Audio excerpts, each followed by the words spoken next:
probes and scouting ships found another species on the edge of the galaxy.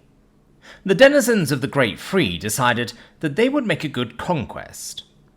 Everyone was excited for the addition of the new species to the Great Free, only for the entire galaxy to collectively soil its panties at the sight of the first human warship fleet.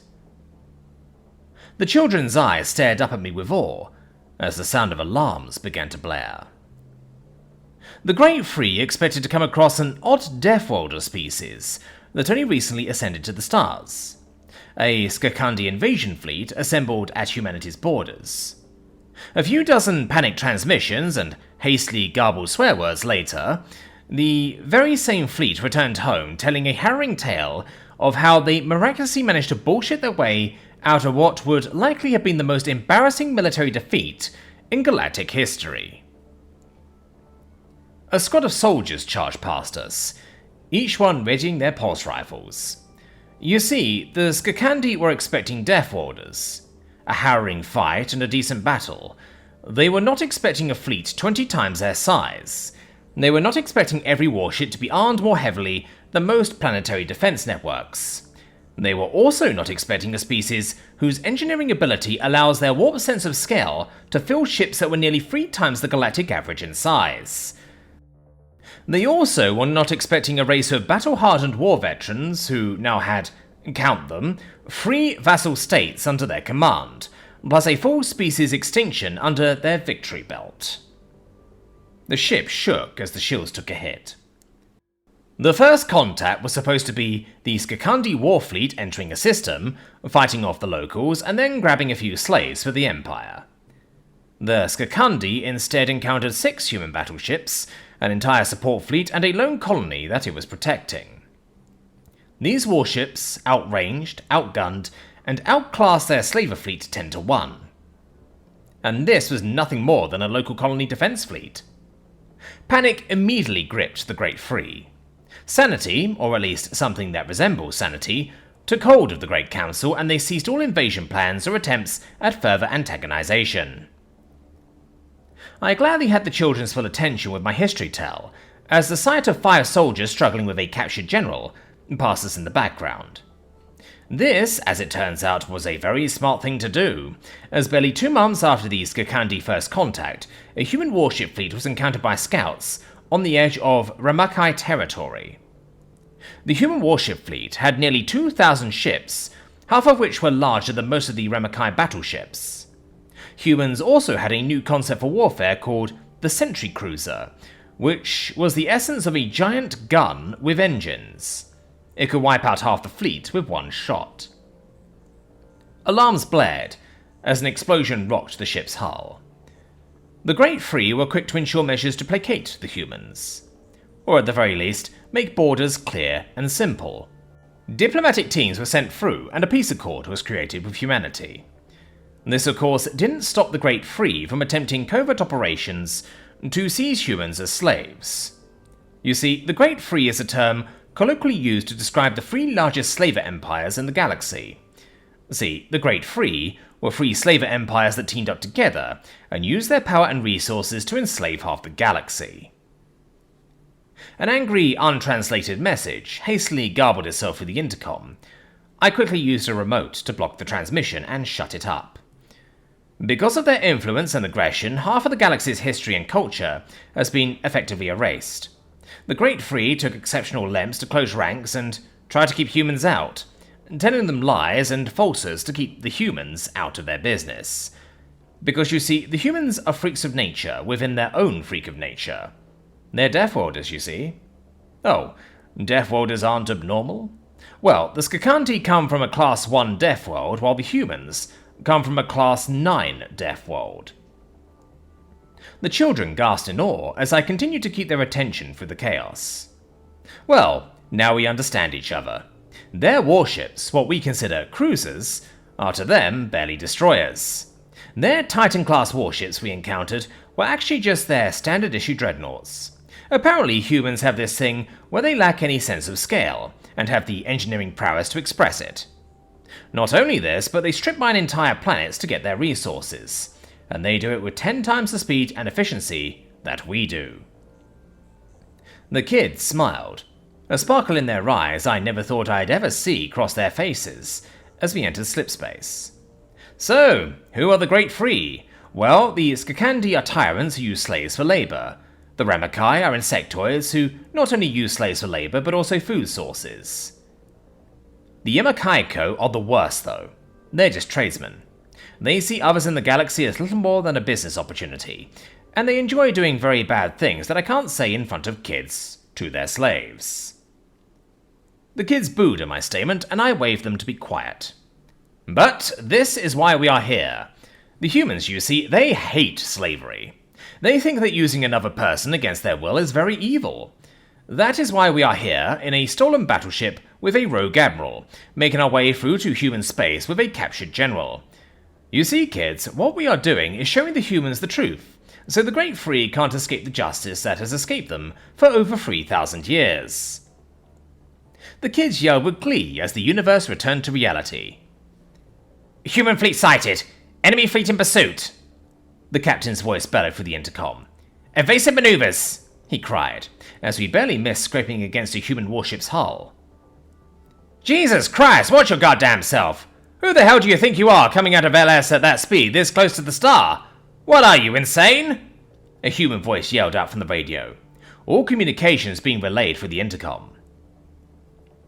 The ship shuddered as the humans angrily yelled at us. We almost immediately got caught in a series of tractor beams, and we were effectively yanked out of our hasty maneuver. We saw a clear sign that the local security forces were now latching onto our ship, and were dragging us into a nearby ship's hangar. Human cruisers outsized us a few times over, and the one we were being towed into was 10 times the size of one of our cruisers. Human radio communications yelled at us angrily as they dragged us inside, closed the blast doors behind us, locking us in the behemoth ship. Prepare to be boarded! We heard, coming from outside, and suddenly the ship's doors were forced open, and a swarm of heavily armed humans charged into the ship. We didn't do much about this fact, for 2 reasons. Firstly, we had no intention of fighting back against them. We were willing to surrender to the humans anyway, claiming status as refugees or escaped slaves. We had all reason and intent to surrender. The second reason was the shell shock from them boarding us, and flooding the ship as fast as they did, even if we intended to fight back. There was no chance that we fought back. Within a minute of the hangar doors being closed, I had 24 humans with rifles and weapons, sweeping the cargo hold where I was with the children. Humans were more than just a little surprised at the sight of a few disarmed soldiers of many different races, a captured general, and cargo hold containing children. They were bewildered as to what the hell had just appeared on their front door. Before any human officer could ask what was going on, they got their answer. Unidentified warship fleet entering the system. 200 ships, cruiser class and lower. A human voice spoke over the intercom. I laughed at that. Silly, silly human. Those aren't cruisers, they're battleships. One of the humans, holding a datapad of some kind, looked at me with confusion. Seriously? That's not a battleship. It's too small. That's just because you freaks of nature have such a broken sense of scale, you don't know how to build small, I yelled, barely able to contain my laughter. Stand and deliver! Return our property to us immediately! The voice of the Skakandi general blasted over the comm. What the hell is going on? One of the humans asked. Humans! I am Grand Admiral Frak Frantar of the Skakandi Imperium.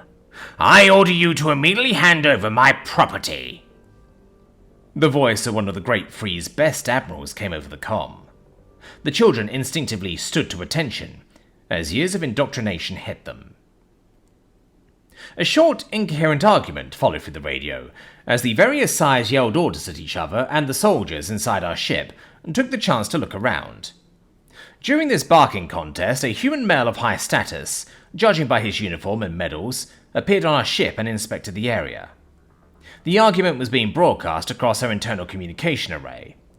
The human male, presumably an officer judging by how the human soldiers around him were acting, calmly walked around the ship until he got to us in the cargo bay.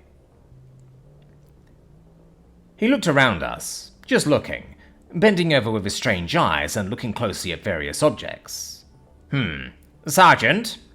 Yes, sir. the human soldier responded. You an expert in remotes or explosive devices, yes? He asked, his voice calm and stoic. Affirmative, sir. Do you see what this is? The officer asked, pointing to the odd metallic devices placed around and on the children's bodies. Belts, collars, bracelets, anklets. The soldier looked at the devices and used a toolkit to fiddle with one of them.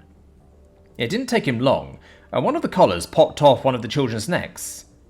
The child squealed in terror and clawed at his neck, then became shocked, surprised, and elated all at once that it was off him. He started to cry with joy and leapt up from the floor into my lap. The soldier examined the collar. It's a remote control shock collar with an explosive charge, sir, designed to sever the neural connection to the body. It's a weird design, but it's easy enough to sever the connection to the remote control network and disable the explosive. Kinda childish compared to the one the Rivadi pirates used recently. Those are a bitch, he said. I see. Can you disarm all the collars here? The officer asked. Will do, sir, the soldier replied and started working away. All of this carried on with a rather annoying argument carrying on in the background. Another human officer entered the cargo bay, this one of a similar or slightly higher rank. Morning, Fleet Commander Kohaku, the previous officer asked. Morning, Admiral Jax, he replied. See what I see? The fleet commander looked around the room and picked up one of the disabled collars to examine it. Looks to me like a gaggle of escaped slaves aboard a stolen warship, using us as their shield, Commander. Looks to me like the so-called Great Free lied to us. Our spies in the council were right. All the intel they got was golden, Jax replied. The Admiral and Fleet Commander walked close to me, still holding a crying child, while a human soldier attempted to disarm my own collar. We shared a glance, a knowing look in the eyes, and passive conversation, as my aged expression, scars and stressed appearance told them everything. Fleet Commander, I will contact the fleet and inform Congress. We found a new slaver empire we need to burn, Admiral Jax said. I say for the last time, humans, you are harboring criminals. Return to us our property immediately. The Skakandi Admiral's grating voice kept yelling over the comm. And someone bring me that blowhard's head on a stick, he yelled, and left the room. This is Fleet Commander Kohaku to all ships. I'm about to send you a few photos for the intranet. Take a close look at it and tell me if the Skakandi Warfleet there deserves to exist, he said, then pressed some buttons on his wearable computer. The human soldiers on wearables, heads-up displays and computer terminals all beeped in tandem, and the soldiers looked at it. It was a series of photographs of both myself and the children, close-ups of scars, bruises, beating marks, and scratches, along with close-ups of the collars and explosive devices. A few tense moments passed with the Skakandi Admiral still berating them. All ships set to maximum fire, came a barked order over the comm. 30 seconds later, the fleet of 200 warships was reduced to slag. The Skakandi Admiral was caught shortly after, and the humans used what they called enhanced interrogation techniques to get the locations of fleets, homeworlds, and slave farms. 6 months. That's how long it took the humans to collapse the Great Free. An empire that stood for over 3,000 human years was toppled and brought to his knees in 6 months. Human warship fleets were many times more numerous and heavily armed than intelligence ever suggested, and human infantry and ground troops put up a significantly more vicious fight than anyone expected. Capitals fell, homeworlds burned. Within 6 months, all of the galaxy's slaves tasted freedom, since the Great Free found them.